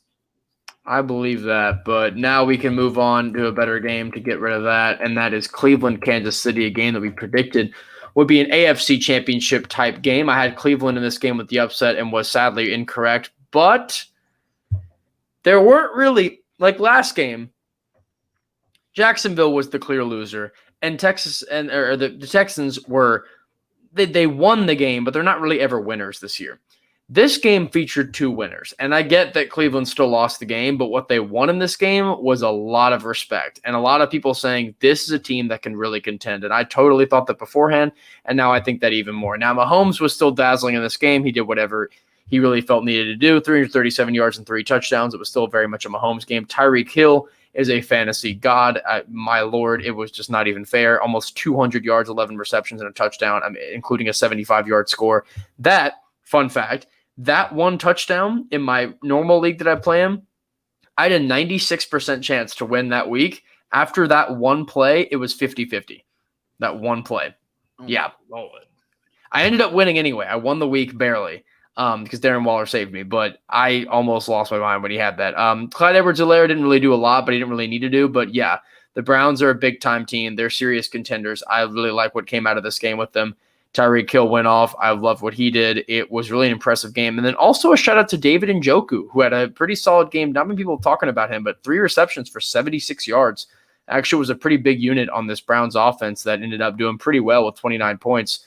So, yeah, very entertaining game, a very fun game. Again, it was still 29-20 Cleveland led with 10 minutes to go, but that big Tyreek Hill touchdown pass and then a Travis Kelce pass for a touchdown led the way with yet another fourth quarter comeback and win for Mahomes. We know that he loves doing those so much. Mahomes, fun fact, is now 11-0 in the month of September. So crazy. do not bet against Patrick Mahomes in the month of September. Other side note, the Browns covered in this game. But this was just one of those dumb Kansas City Chief games. It's dumb games where, like, they just draw up a play and go, hey, let's score a touchdown right now. Oh, 9 minutes, we're down 14, or down 10, let's go score a touchdown. Tyreek down there somewhere. And yeah, Tyreek is down there somewhere, and Mahomes said, hey, it actually is like that sometimes with Tyreek Hill. Travis Kelce, again, just looked like the best tight end in the NFL, and it's not even close. Other side note, just tight end conversation, Gronk is back. I think we should have mentioned that earlier. That's right. Yeah, we should have mentioned that. Gronk this season. And here's the most boring game of the weekend. I think easily the most boring game of the weekend. Miami versus New England. Because neither quarterback was particularly stellar, but I mean, you saw flashes for both. And if it wasn't for that Damian Harris fumble inside the 10, New England probably comes away with this game. But still a big win for the Dolphins. 1-0 on the season, and Jalen Waddle looked really electric. I love the way that they're using him, just getting the ball into his hands and fostering that connection there between Tua and Waddle, which of course was already there at Alabama. So big win for the Dolphins, but you can't be really satisfied with it the way that it happened. One other side note, I didn't get to mention this on Mahomes. He actually has the most touchdowns by any quarterback ever in their first 50 games, and he's still on his 47th. So, of course, wild set on that end because, why not? But yeah, to mention Miami, New England, I have very little to say on this game because very little happened in this game. Mac Jones did look pretty solid, 29 for 39, 281 yards and a touchdown, so not too bad from him in his debut. Tua Tagovailoa also looked okay, definitely a worse game, but not. Again, like you said, they had decent performances. Nobody was stellar and nobody was god-awful. Tua did get a touchdown run as well. Also, that Waddle to Tua connection could be something interesting to watch this season. A very good touchdown pass there. Some Alabama boys back together. So interested to see that. And then Nelson Aguilar actually had a pretty good stat line today. So shout out to Nelson Aguilar for doing something productive. 5 receptions, 72 yards and a touchdown. One of those, a really deep ball that ended up saving a lot of his fantasy output. But yeah, not too bad day from the former Raider. So not too shabby. Next up, we had a game that made me want to curl up in a ball and scream because I hate it when the Saints do anything positive because I am a proud hater of them. This was really sad. This was really, really sad. And if you are a Packers fan, I honestly, and I'm not even saying this to be mean, but I really do feel bad for you because you have a team that basically sold their souls to go win last season, and then you bring everybody back. You have the weird Aaron Rodgers stuff the offseason, but everybody kind of went into it and said, okay, well, who cares? He won MVP. And then he just does nothing. And he came out in this game. It was like, oh, my God, did he really just play golf all offseason? They looked completely discombobulated. The timing on the routes was all off, And as good as Aaron Rodgers is and as talented as he is, this offense looked completely out of sorts the entire time. Not ready. They weren't ready. It was just bizarre. It was. We saw it last year with Tampa Bay having virtually no offseason. And I know you wrote this in here and we mentioned it earlier, but Tampa Bay lost to the exact same, and not the exact same, but the same. It was 38-3, right? 38-3. Yeah. The exact same score of this game. But I would like to throw a shout out to Jameis Winston, who actually looked competent in this he did. Sean Payton turned this man into an efficient quarterback. Maybe that just shows how, what means to say that player of the year to Jameis Winston. Can we get just because he was so awful and now coming back from 30 interceptions 2 years ago. I am simply amazed that this man threw, and I get 20 is not a lot of passing attempts for Jameis Winston, but even in 20 passing attempts, shout out to Jameis Winston for not throwing a pick in 20 passing attempts, because usually it's like every 4 he may throw one. Also, and so shout out former Vol Juwan Jennings catching 2 touchdowns in this game. And that's the thing that surprised me the most was Jameis looked incredibly efficient in the red zone. Which shout out to Juwan Jennings for giving me my favorite college football moment I've ever seen in person, which was the Dobnail boot with Tennessee beating Georgia in 2016. So yeah, shout out. Yep. Always will love Juwan Jennings for doing that for me. So appreciate that. That one of the wildest things I've ever seen live. So if you haven't seen it, look it up. It's amazing. So it's fantastic. But unless you're a Georgia fan, here's a fun one. Denver versus the New York Giants. You say fun like that implies anything other than pain. And by fun, I mean this game was so incredibly boring because the Giants stink. The Giants stink out loud. And I apologize. I'm sorry for not being low on them. I apologize. Not specifically the Giants as a team, but Daniel Jones stinks out loud. Even though he didn't throw an interception this game, he is still addicted to turning the ball over and has to do it somehow every game. There was a great fumble from Daniel Jones late in this game, and his stat sheet doesn't look bad. But if you watch the game, it's still the exact same Daniel Jones that we've seen. What you see is what you get with Daniel Jones, and it's not good. So I am picking the Giants to finish last in the NFC East this year. Officially picking the Giants to finish last in the NFC East this year. They actually play tonight against the Washington football team. We'll get a little preview that later too, but yeah. And I think the big takeaway from this game was, goodness gracious, the Teddy Bridgewater doesn't look awful. I mean, he looked like he was not awful at all. Quarterback, perfectly serviceable. And with the defense that they have, I think he's even more serviceable because Von Miller and Bradley Chubb were eaten. I would argue that he looked in the better half of quarterbacks this weekend. I mean, he had 260 yards, two touchdowns, no interceptions. I mean, pretty good completion percentage. Now, if you really want to talk about that, he did pretty well. And also shout out Melvin Gordon for having a surprisingly pretty good game. 11 carries, 101 yards, and a touchdown. I get that the Giants' rush defense isn't exactly stellar, but, I mean, it's not like Melvin Gordon's been stellar either. So that's a pretty big game for him in a team that actually picked up Javonte Williams, their other running back. But, I was going to say, they said, Javonte Williams owners. Here's the sentence that, and I'll give you the sentence and I'll give you some really fun fumble stats to give you. But the sentence first, this is what ESPN said, which is not my words, actually from AP News too, but I just want to say this. For the first time since Peyton Manning retired after winning Super Bowl 50, the Denver Broncos may have a quarterback. All it took was 11 tries. And I think that's not, I mean, it's kind of a depressing take, but I think that might not be a wrong one where they may not be the franchise quarterback, but Bridgewater may have found a home where he actually can be pretty effective in. But to talk about inefficiency, Daniel Jones, now these fumble stats are nuts. He led the league in fumbles in 2019. He led the league in fumbles in 2020. And he is the second player ever to lose their 30th career fumble by game 28 since fumbles have begun being tracked. It is actually mind-blowing how much he fumbles the ball, which I know we've made fun of that for 2 years now. But it doesn't end. I mean, it hasn't ended in 2 years. It's amazing, really. Yeah, no, he's a turnover addict. He needs to go to Turnovers Anonymous and get some help. The last thing of the weekend, we really don't need to spend that much time on it because, again, I wrote about this the most out of anything in my week 1 takeaways. You can go look at that on GTD. But it's pretty cut and dry here what's going on. Matt Nagy is going to get fired very soon because he refuses. So let's back up. What this Chicago offense was lacking in the loss against the Rams, who, by the way, looked phenomenal. Everyone was right. As we thought, yeah. Matt Stafford looks incredible and looks absolutely jovial to be out of Detroit.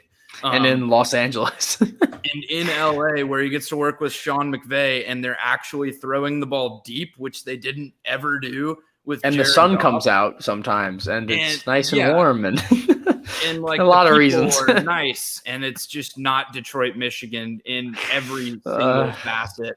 But the real highlight of this game to me was the Bears offense looked absolutely terrible. I don't think Allen Robinson ran a route beyond 15 yards. Let's point out that Andy Dalton's longest pass of the day was 19 yards, and Matt Stafford was averaging 16 yards per completion. So what was – and David Montgomery played well for the Bears, but what was this offense missing? Explosiveness. They were missing that explosive play. You know who could possibly give that to you? Oh, go figure. It's Justin Fields, who was sitting on the sideline behind Andy Dalton the whole game. I think if Matt Nagy refuses to start Justin Fields before like week 6, I think we could see a mid-season Matt Nagy getting canned because they looked awful. We want to know the good news for the Bears, though? The good news for the Bears, their next 4 games, Bengals at Browns, Lions at Raiders. Now, you're not going to win the Browns game, but that's 3 very winnable games in there. Not locks, but that's winnable games. They're going to lose all 3, and Matt Nagy is going to get fired. That is my first prediction. That's the prediction that I'm most confident in, is Matt Nagy is going to get fired either during or right after the season. I could believe that. But see, here's the reason why I think which you haven't mentioned this yet, and this is the reason why that I would agree with you that he's not going to last. Their offense was bad, but we've talked about that for years. The defense failed them. That was the problem here, is the defense did nothing. They took the money that Kyle Fuller was making, by the way, Pro Bowl corner, Kyle Fuller. They took that money and invested it on, you guessed it, Andy Dalton. Why would they do that? Who couldn't win last year with the Cowboys offense. He couldn't win with CeeDee Lamb and Amari Cooper and Zeke Elliott. And now you're asking him to win with Allen Robinson and whoever the F else? Yeah, I don't understand why Fields isn't starting. I don't understand what's going on at this point. Fire but Matt Nagy into Lake Michigan. To me, that's the part that makes me depressed as looking at the Bears, is to say, how can your defense be that bad? That's the question to me. Is it saying that was the thing that always saved the Bears from being a complete disaster? Was the defense at least saved you somewhat? And there you go. Getting rid of Kyle Fuller, bringing in Andy Dalton, expecting him to do something when you have Fields right there. It's okay to use Fields and see what happens because he's a rookie. He needs to figure it out. He needs to get the snaps. You're not going to the playoffs anyway. You might as well try to do at least something with your season. And apparently they decided against that. But now we can move on to the AFC, NFC teams and players of the week, the things that we always love to talk about right at the end of our podcast every time. And I'll start things off in the NFC, and I have Chandler Jones coming off as my player of the week. 5 sacks against Tennessee. I know I don't mean to hammer it in more, but he really was incredible in this game, and always love to see that. And actually, super fun fact here, did you know that Chandler Jones is a Syracuse alum? I did not. Yeah, so go Qs, go Orange. And we actually do have a guy in Chandler Jones, which again is remarkable considering that Syracuse football is usually awful. But we have a pretty big deal athlete in Chandler Jones. So pretty cool to see him going off and getting a great week. And then team of the week, I usually don't stick with both of them, but I just had to give it to Arizona here only because their expectations in preseason versus their game were so drastically different that I had to give them team of the week. There are a bunch of good options here in the NFC, but I had to give them there. So who is your NFC team player of the week? All right, I got Antonio Brown, actually, as my NFC player of the week. Well deserved. 5 receptions, 121, 2 touchdowns for AB. Looked like vintage AB, and this Tampa Bay offense is going to be really scary if they can add vintage AB to Mike Evans and Chris Godwin, as well as Gronk scoring tutties. Leonard Fournette was the only guy that looked bad on this offense. I mean, the entire offense looked like they were clicking on all cylinders, including Antonio Brown. And the team of the week, I got the Philadelphia Eagles because they had 0 expectations coming into the year and absolutely, trounced the Atlanta Falcons. We somehow have less than 0 expectations. I was really impressed with their effort, specifically from their receiving core, which is what they've been missing for years. So let's see who you got for AFC. Well, player of the week's pretty simple. I have Tyreek Hill. Not anything too crazy here. When you go off for 197 yards on 11 receptions, and including the touchdown that ended up being the one that didn't take the lead, but was the one that really sparked it right at the end for Kansas City. I got to give it to him. He had about as good of a game as you could possibly fathom, which he tends to do in fantasy a lot.